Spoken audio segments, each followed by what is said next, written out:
Welcome to Leading Your Business and Yourself, leadership habits that drive business performance.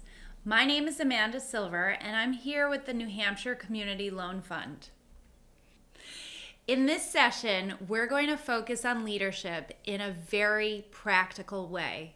Not leadership as a title, not leadership as something abstract, but leadership as the everyday choices you make as a business owner. How you focus, how you decide, how you respond under pressure, and how you keep moving your business forward. This is one aspect of leadership we don't talk enough about. If you aren't taking care of yourself and developing habits that support your own personal sustainability and impact, both you and your business will feel the impact. Because this is a recorded workshop, I'm going to invite you to pause the video a few times throughout the session so you can reflect and write. This is where a lot of the value of this session will come from. Rather than just listening, I encourage you to actually stop, think, and apply these tools to your own business in real time. I want to introduce myself so you know who you're learning from. My name is Amanda Silver. I run Amanda Silver Consulting, a leadership development and consulting firm, and a small business. For the past 24 years, I've supported leaders and teams who want to make a difference by strengthening culture, communication, and performance. I do this in two main ways. I work directly with CEOs, business owners, and senior leadership to turn teams around through coaching, leadership training, and consulting. And I partner with foundations, member-based associations, and mission-driven businesses to design and deliver cohort-based leadership trainings and programs. I do this in a particular way. This is the framework that guides all of my work. At the center, you'll see the ultimate goal, thriving, high-performing teams. At the heart of those teams are belonging, equity, and inclusion. And to get there, we need three pillars: resilient leadership, transparent communication, and healthy systems. When I'm working with clients, we focus on all of these. Today, as we talk about leading your business and yourself, we are going deep on the pillar of resilient leadership. As we begin, I want you to choose one real business challenge, decision, or pressure point that you want to work on during this session. It could be something related to growth, staffing, time management, delegation, cash flow, priorities, or simply the feeling that you're just carrying too much and trying to hold too many things at once. And as we move through the session, I want you to meet Maya. Maya is a business owner running a growing business.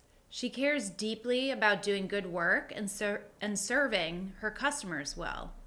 But lately, she's stretched thin. She's juggling operations, responding to staff questions, making constant decisions, and just trying to keep everything moving. She knows that she needs to lead differently, but she is feeling that pull of stress, urgency, and overload. Sound familiar? As you move through this session, notice where Maya's story feels familiar to yours and where your own challenge shows up in what we cover. We're going to start with a quick leadership self-check. Most business owners are leading while managing a lot at the same time. You're making decisions, you're solving problems, you're responding to people, you're tracking details, and you are often holding the emotional weight of the business as well. So before we talk about tools, it helps to notice your current starting point. Ask yourself, where am I leading from today? Am I leading from clarity or from overload? Am I leading proactively or reactively? Am I making choices from intention, or am I mostly responding to the next urgent thing? I want to be clear, this is not about judging yourself. It's about getting honest about your current leadership state, because awareness is what is going to allow us to lead differently. For Maya, this might be the moment she realizes that she's been leading from overload and urgency more than from clarity. She may still be getting things done, but the cost is that everything feels reactive, rushed, and heavier than it needs to. The same might be true for you. If you're leading from overload, that's going to affect how you prioritize. If you're leading from pressure, that affects how you decide. And if you're leading from constant reaction, that shapes your business over time, even if you're working really hard. So I'm going to invite you to pause here and write this sentence stem and complete it for yourself. Right now, I'm leading from, and it's impacting my business by. Pause the video and give yourself a minute or two to reflect. Welcome back. Even this simple reflection can be powerful because it helps you see that how you're leading internally often shapes what's happening externally. Now let's ground in a simple leadership framework. One of the ways I think about leadership is as the ability to bring both heart and mind to the moment in front of you. In other words, leadership is not only about being strategic, it is also about being steady, self-aware, and intentional. Strong leadership asks us to do two things at once: hold clarity about what matters and regulate ourselves well enough to act on that clarity. That means that leadership is not only about what you know, it's also about how you show up. For business owners, this matters because your leadership ripples outward. It shapes how your decisions get made, how your priorities are communicated, and how stress gets handled, which all leads to how consistently the business moves forward. Healthy leadership does not mean perfect leadership. It means that you're able to notice what's happening, reconnect to what matters, and make choices that are aligned with the direction you want your business to go. For Maya, that might mean pausing long enough to notice that she's been solving everything in the moment, but not leading from a bigger sense of direction. For you, it may look different, but the invitation is the same. Notice, reset, and choose more deliberately. Let's look at the core idea for this session. Leadership habits influence business performance. When people hear the word performance, they often think about results: revenue, productivity, customer satisfaction, team effectiveness, or growth. All of these things matter. But underneath those outcomes are patterns. There are habits and choices shaping how the business is being led every day. For business owners, there are 3 leverage points that matter a lot. The first is your focus and your priorities. What is getting your attention? What gets protected? What keeps getting postponed? Leadership shows up in what you consistently make room for. The second are decisions and follow through. Business owners make decisions constantly. Some are big and many are small, but delayed decisions, unclear decisions, or half-made decisions create drag. Leadership helps reduce that drag. The third is energy and sustainability. You may be capable of carrying a lot, but if your way of leading is consistently depleting you, The business eventually feels that too. Sustainable leadership is not a luxury. It is part of strong performance. This is especially real when you're wearing many hats at once. Owner, operator, manager, decision maker, problem solver, motivator. That is the reality for many borrowers and business owners. For Maya, that means every day can feel like a stream of interruptions, quick decisions, staff needs, and customer demands. Without intentional leadership habits, the day leads her instead of her leading the day.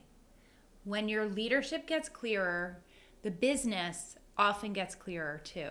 At this point, you may know exactly what you need to do. The harder part is actually doing it consistently. That's where limiting beliefs and the inner critic often show up. The inner critic is that persnickety voice that says things like, "You're not ready. You should be further along. If you make the wrong move, everything could fall apart. You just have to do it all yourself. You can't slow down right now. You're not the right leader to do this." That voice can sound harsh, but often it's trying to protect you. It's trying to keep you in a familiar comfort zone. It wants to reduce your risk, avoid discomfort, and keep you away from failure, uncertainty, or judgment. So it's coming from a good place.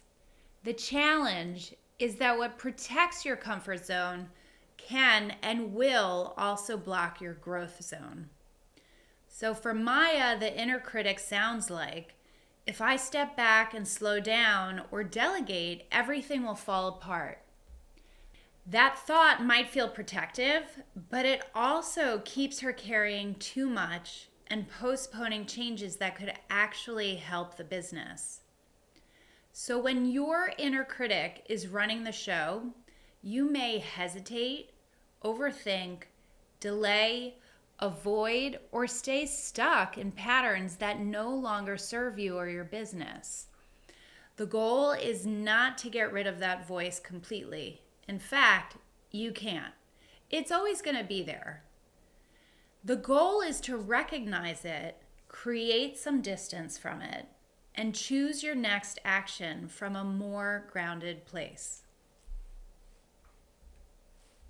Here's a simple process that you can use. First, label it.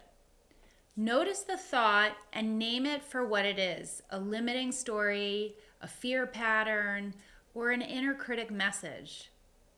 Second, notice the impact.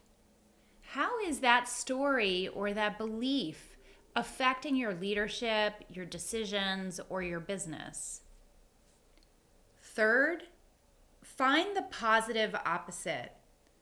What I mean by that is, what is a more grounded, helpful belief or a reframe that opens up possibility without pretending everything is easy? And then fourth, you want to choose action from the positive opposite. What would you do if you led from that more grounded belief? This is where leadership becomes very practical, because once you can name the story and see its impact, you can actually create more freedom to choose differently. I'm going to invite you to pause here and think about one limiting belief or inner critic message that's affecting how you lead your business right now. Then I want you to work through these 4 questions. What's the story I'm telling myself? How is it affecting my leadership or business? What's a more grounded, helpful opposite belief or reframe? And what actions would I take if I led from that belief? Welcome back. This kind of reflection matters because leadership is not only shaped by what is happening around you, it's also shaped by the stories happening inside you. When you can work with those stories more intentionally, your choices will begin to shift. Now, Let's move into a second practical tool that you can use right away, the Leadership Clarity Map. When you're juggling a lot, leadership can start to feel really foggy. You may know there are important things to address, but everything can begin to feel equally urgent.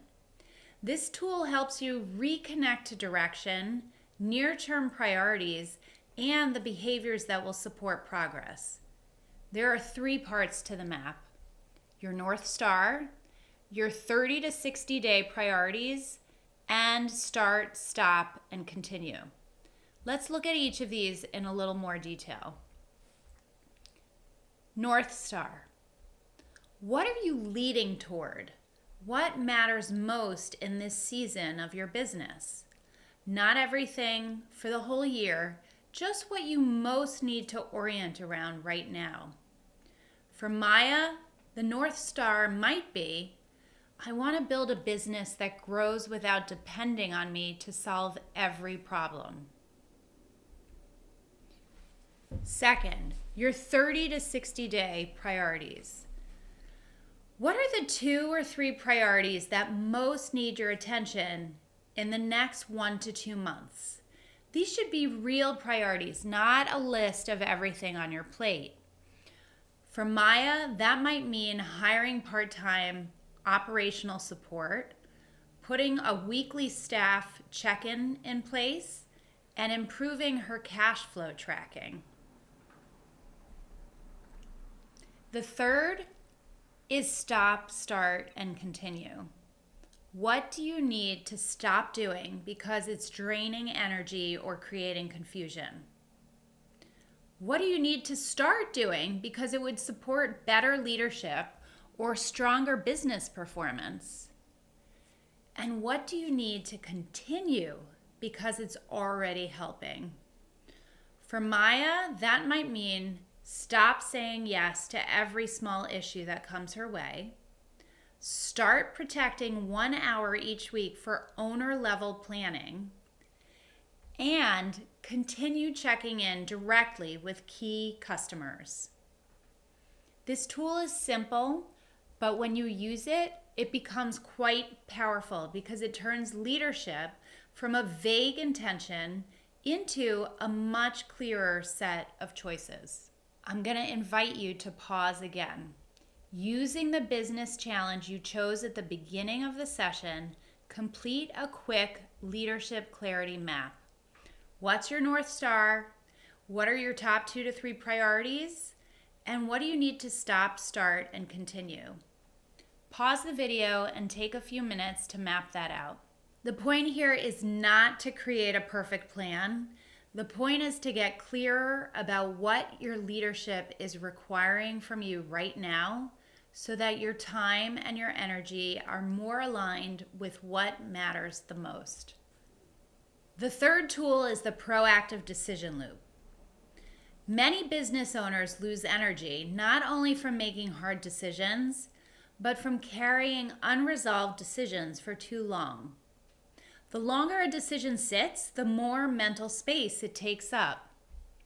This tool helps you move a delayed or avoided decision forward in a simple way.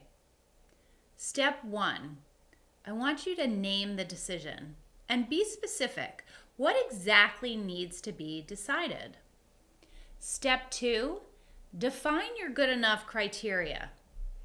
What does a solid decision need to meet? It's not a perfect decision. It's a good enough decision. This keeps you from getting stuck waiting for total certainty. Step 3, you want to choose the next step and a deadline. What is the next concrete action for you, and by when are you going to do it? And then step 4, review and learn. Once you act, what did you learn? What do you want to keep, adjust, or improve next time in relationship to your decision making? For Maya, a delayed decision might be whether to hire part-time help, delegate more operational responsibility, or stop holding on to a task that someone else could own. Once she names the decision clearly, defines what good enough looks like, and sets a next step with a deadline, She moves out of looping and into leadership. This loop helps you lead more proactively because it interrupts indecision and creates movement. So I'm going to invite you to pause here and choose one decision that you've been delaying, and then work through the proactive decision loop. Name the decision, define your good enough criteria, choose the next step and a deadline, and note what you will review and learn afterward. Pause the video here and take a few minutes to work that through. Leadership is often less about having the perfect answer and more about being willing to make a thoughtful next move. Before we close, I want to make this real. Insight is helpful, but change happens through action. So I want to invite you to choose one small leadership experiment for the next 7 days. This should be small enough to actually do, but meaningful enough to shift how you lead. For example, you might set aside CEO time on your calendar. Do a brief decision review at the end of each day. Stop doing one task that no longer needs your attention. Or delegate one thing you've been holding on to. Or make a decision that you've been postponing. For Maya, a 7-day experiment might be blocking 1 hour of owner-level planning time, delegating one recurring operational task, or making a decision she's been carrying for too long. The point is not to overhaul everything this week. The point is to test one intentional shift and see what happens. Pause here and choose your 7-day leadership experiment. Then name what you will do, when you will do it, what obstacle might get in the way, and what support will help you follow through. Pause the video and write it down. Small experiments are powerful because they help leadership become visible and doable in everyday practice. So as we close, I want to leave you with this. Leadership is not built only in big moments. It is built in repeated moments of clarity, choice, and follow through. Today we focused on a few practical ways to strengthen that. Noticing where you're leading from, recognizing the inner critic when it gets in the way, clarifying what matters most, moving your decisions forward with more proactivity, and choosing one small experiment to put leadership into practice right away. A business owner like Maya does not need to solve everything today. But if she gets clearer, quieter, and more intentional about her next decisions, her leadership starts to change, and so does her business. The same is true for you. Your next step is simple. Take one action within the next 48 hours that reflects the kind of leader you want to be in your business. The action doesn't need to be dramatic. It just needs to be intentional. Thank you for being here today and taking the time to invest in your leadership. If you want to keep building your resilient leadership and communication skills as a business owner, here are a few ways to stay connected. DM me on LinkedIn with Leadership Reset for a bonus guide. Schedule a free 30-minute consultation if you want support preparing for a specific leadership challenge in your business, or join my quarterly newsletter for free workshops, tips, and tools. Thank you so much, and I wish you all the best as you continue leading your business forward.